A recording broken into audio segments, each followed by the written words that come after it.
सभी को नमस्ते, वेलकम टू माय चैनल। एक सवाल बहुत जगह से मुझे मिल रहा है।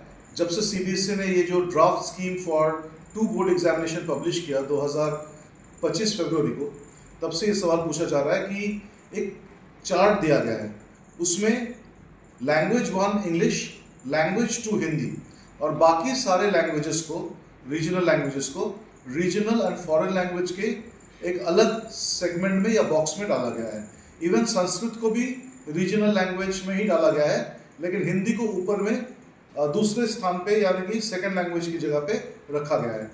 तो सब ये पूछ रहे हैं कि क्या इसका मतलब ये है कि हिंदी को सीबीएसई कंपलसरी कर रही है या फिर CBSE will mandatorily require that every school should ask the students to fill up Hindi as a second language for board examinations. तो यहाँ पर जवाब ऐसा है कि ये बिल्कुल सोच सीबीएसई का नहीं है, जितना दूर मुझे मालूम है।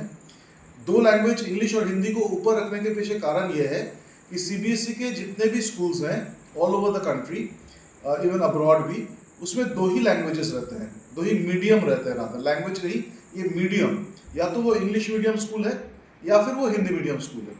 तो अगर वो इंग्लिश मीडियम स्कूल है उसके लिए इंग्लिश मैंडेटरी है। सेकेंड लैंग्वेज वो foreign and other regional language का जो बॉक्स है उसमें से कोई भी लैंग्वेज चूज कर सकता है, चाहे वो हिंदी हो, चाहे वो संस्कृत हो, चाहे मराठी हो, तमिल हो, तेलुगु हो, पंजाबी हो, बंगाली हो, any language they can choose. Even foreign language भी चूज कर सकता है, चाहे वो फ्रेंच क्यों ना हो।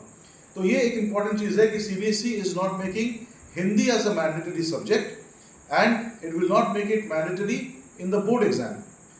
और दूसरी चीज ये है कि अगर वो स्कूल हिंदी मीडियम है तो हिंदी उसमें मैंडेटरी रहेगा, उस जगह पे इंग्लिश के बदले में कोई भी और लैंग्वेज वो बच्चा लेके बोर्ड एग्जाम क्लियर कर सकता है। 2 साल पहले मैं गया था दिल्ली में और पूछा था एकेडमिक जो डायरेक्टर है जोसेफ इमानुअल सर को कि क्या कभी ऐसा होगा, क्योंकि उस समय महाराष्ट्र में मराठी लैंग्वेज के बारे में चल रहा था कि मराठी लैंग्वेज को बोर्ड में कंपलसरी किया जाएगा क्या। तो उन्होंने मुझे उस समय साफ बताया था कि सीबीएसई का पॉलिसी में कभी भी कोई रीजनल लैंग्वेज को मैंडेटरी करने का प्लान नहीं है, फिलहाल तो बिल्कुल नहीं है।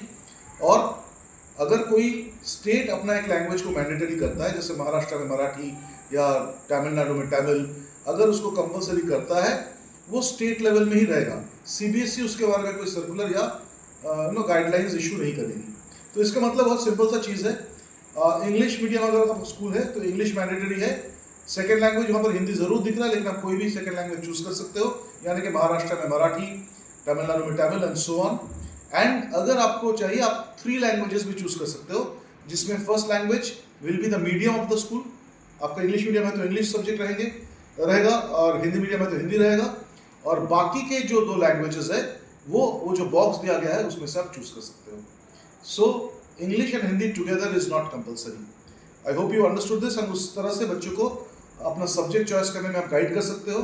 महाराष्ट्र में मराठी और बाकी स्टेट्स में हिंदी, या फिर अगर बच्चे को लग रहा है स्कोरिंग सब्जेक्ट संस्कृत है, ज़्यादा मार्क्स आ सकता है, तो बच्चा सेकंड लैंग्वेज संस्कृत भी ले सकता है। So second language, again I am telling, 2 language mandatory है, उसमें से एक लैंग्वेज हिंदी या इंग्लिश रहेगा, दूसरा लैंग्वेज बच्चे का चॉइस रहेगा, यानी कि उस स्कूल और उस स्टेट के ऊपर डिपेंड करेगा। So make the choice accordingly. And if you have any other problem और कोई सवाल है तो वो आप डाल सकते हो कमेंट सेक्शन में, और मैं इसका जवाब जरूर दूंगा। मेरे चैनल को सब्सक्राइब करें और इस वीडियो को शेयर करें ताकि लोगों को ये कॉन्सेप्ट क्लियर हो जाए। और एक चीज़ है जो बहुत लोग इसके साथ जुड़ा हुआ सवाल पूछते हैं कि पीरियड्स कितने अलॉट करने हैं। So this is absolutely as per the jurisdiction of the school. First language को कितना पीरियड आप अलॉट करेंगे, सेकंड को कितना करेंगे, थर्ड को कितना पीरियड अलॉट करेंगे, this is as per the school policy. But normally मान लीजिए हम लोग इंग्लिश को 6 पीरियड्स दे रहे हैं, तो हिंदी या मराठी को हम लोग 4 या 5 या 3 पीरियड, ऐसे अलग अलग स्कूल अलग अलग स्कीम लेती है। एग्जाम कब कंडक्ट करना है, जहाँ तक बोर्ड एग्जाम का सवाल है, pre mid term, post mid term का सिस्टम ही हम लोग फॉलो करेंगे। लेकिन बच्चा अगर कोई एडिशनल लैंग्वेज ले रहा है वो हम लोग टर्म 1 टर्म 2 में भी करवा सकते हैं, या टर्म एंड के में एक सब्जेक्ट एक एग्जाम में भी उसको करवा सकते हैं। लेकिन अगर वो बोर्ड के लिए ले रहा है then pre mid term, post mid term होगा।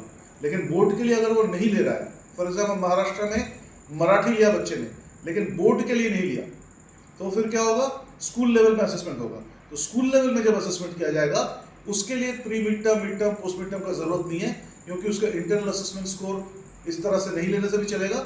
School can decide a plan of action कि कैसे असेसमेंट करेंगे, उस हिसाब से school can they can take the call accordingly, they are free to decide. But again CBSE का policy के हिसाब से अगर लेना चाहते हैं वो भी आप ले सकते हैं, लेकिन कोई हार्ड एंड फास्ट रूल इसके लिए नहीं है। Thank you.